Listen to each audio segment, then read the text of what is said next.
अशोक एक महान सम्राट। जो शेर हम अपने नोट और सिक्कों में छपे पाते हैं उनका बहुत लंबा इतिहास है।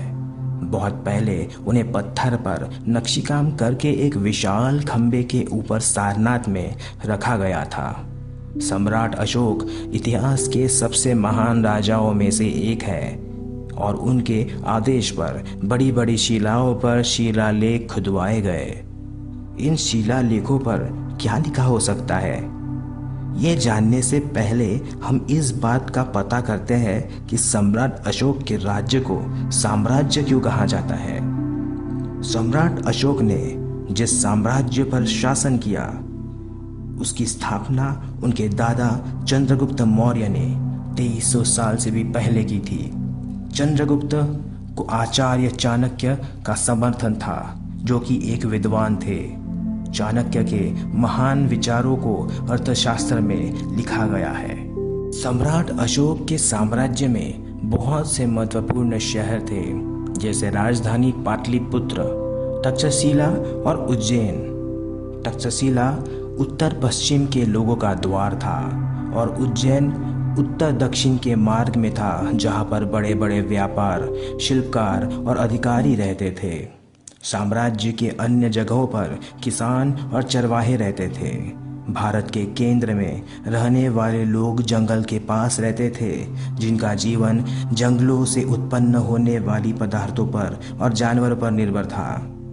इतने बड़े साम्राज्य में लोग विविध भाषाएं बोलते थे, अलग अलग प्रकार का भोजन करते थे और अलग अलग रूप के कपड़े पहनते थे। इतने बड़े साम्राज्य पर शासन कैसे किया जाता होगा?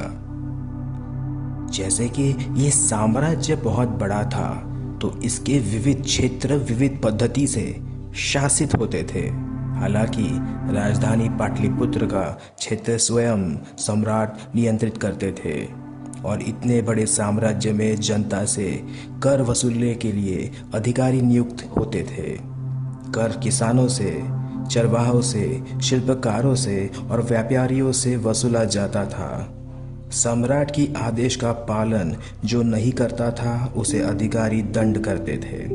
अधिकारियों को नियमित तनख्वाह मिलती थी। जासूस सम्राट के आदेश से अधिकारियों पर नजर रखते थे और जो अधिकारी नियम उल्लंघन करते थे उन्हें दंड दिया जाता था। इतने बड़े साम्राज्य में छोटे छोटे राज्य थे जो कि तक्षशिला या उज्जैन से संचालित होते थे। पाटलिपुत्र का सारा नियंत्रण सम्राट के पास था, लेकिन राज परिवार के सदस्य छोटे छोटे राज्यों का ब्यौरा लेने जाते थे। मौर्यों ने नदी और मार्गों को परिवहन के उद्देश्य से नियंत्रित किया और संसाधन के भाग के स्वरूप में कर लगाया। उदाहरण के रूप में अर्थशास्त्र के अनुसार उत्तर पश्चिम कंबल के लिए दक्षिण भारत सोना और कीमती पत्थरों के लिए प्रचलित थे। जंगलों के रहवासी हाथी, लकड़ी, शहद इत्यादि मौर्यों को प्रदान करते थे।